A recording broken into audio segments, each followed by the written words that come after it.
परिसर अभ्यास भाग 1 इयत्ता 4थी पाठ 17वा माझी जडणघडण पान क्रमांक 105 चित्र पहा निरीक्षण करा सांगा पाहू या चित्रांमध्ये तुम्हाला काय दिसते।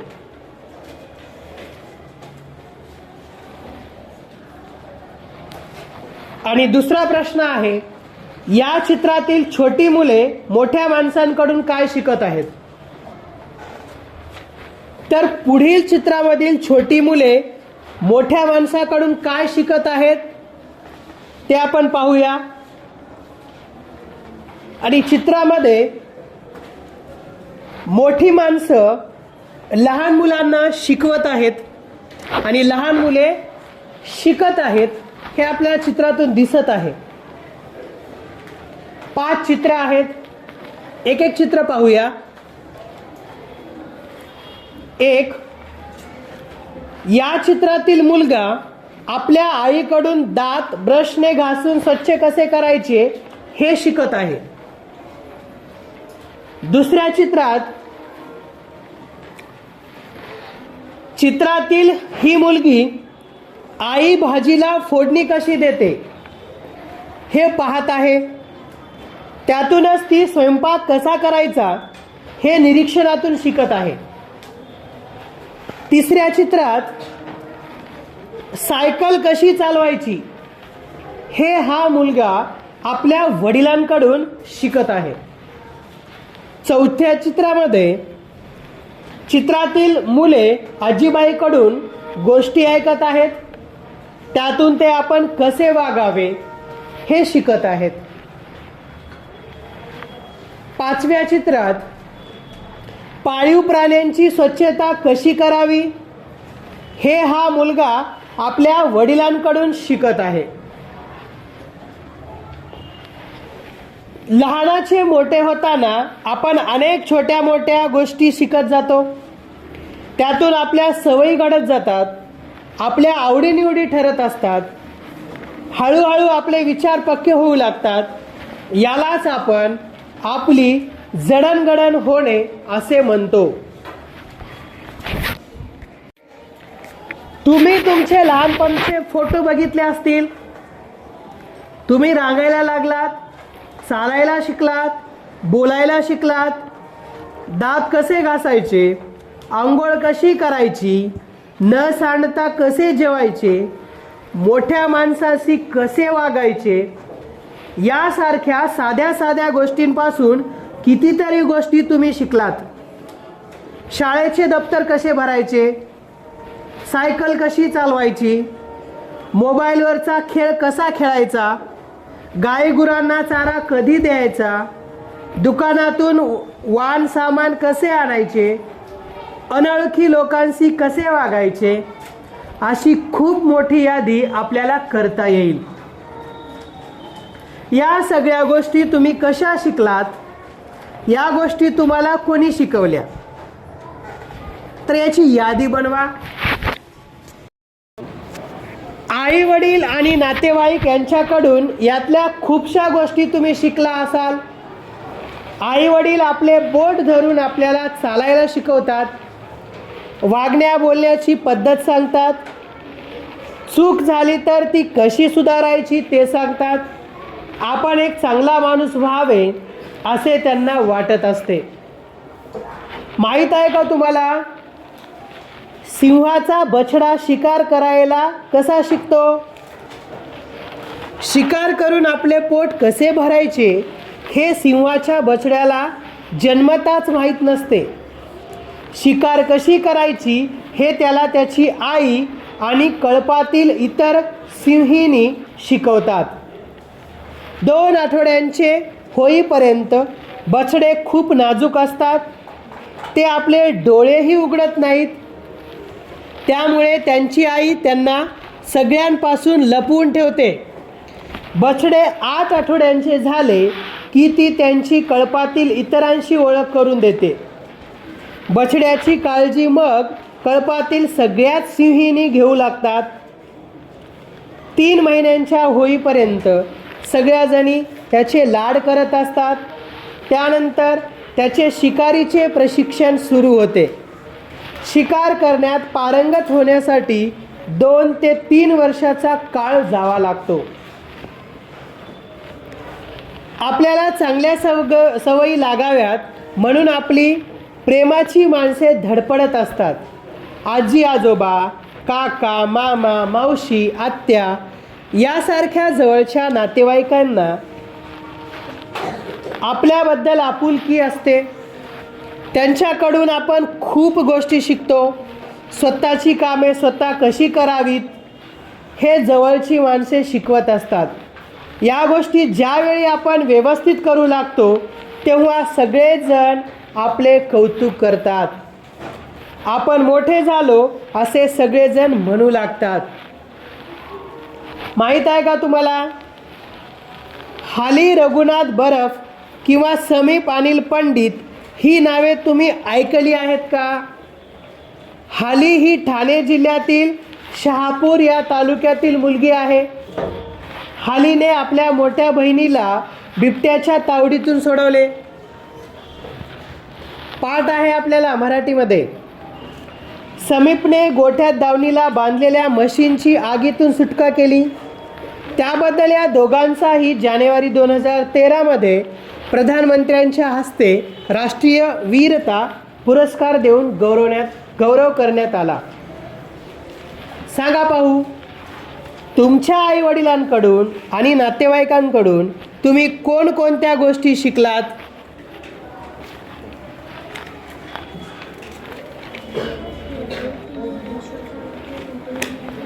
त्यांची यादी करा.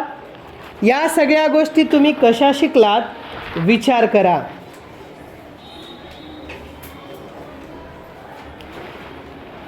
आई वडिलांकडून आणि नातेवाईक यांच्याकडून आपण खूपशा गोष्टी शिकतो. आपल्याला चांगल्या सवयी लागाव्यात, आपण एक चांगली व्यक्ती व्हावे यासाठी आपल्या प्रेमाच्या व्यक्ती सतत धडपडत असतात. तर तुम्ही कोणकोणत्या गोष्टी शिकलात त्यांची यादी करा. या सगळ्या गोष्टी तुम्ही कशा शिकलात विचार करा. माहीत आहे का तुम्हाला,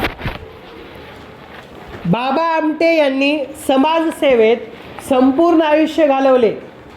कुष्ठरोगी, दृष्टीहीन, दिव्यांग लोकांना स्वतःच्या पायांवर उभे करणे हे त्यांच्या आयुष्याचे ध्येय होते.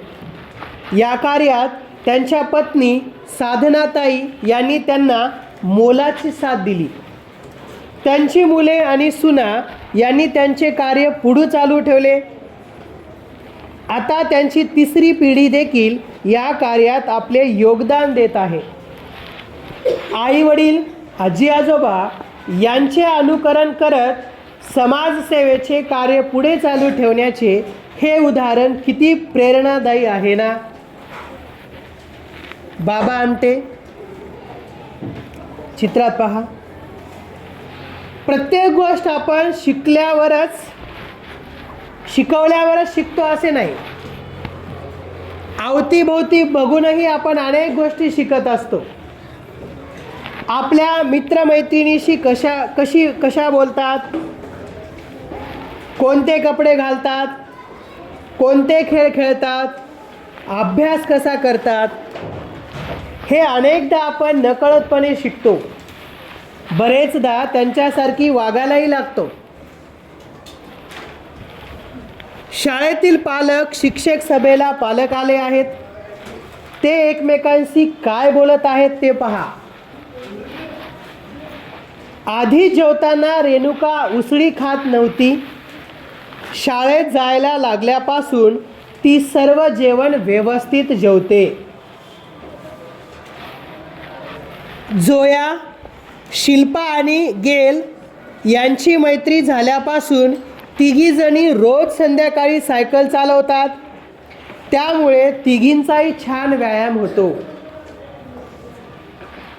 सलमान, बोमन आणि प्रथमेशची मैत्री झाल्यापासून प्रथमेश न कंटाळता गणिताचा अभ्यास करायला लागला आहे.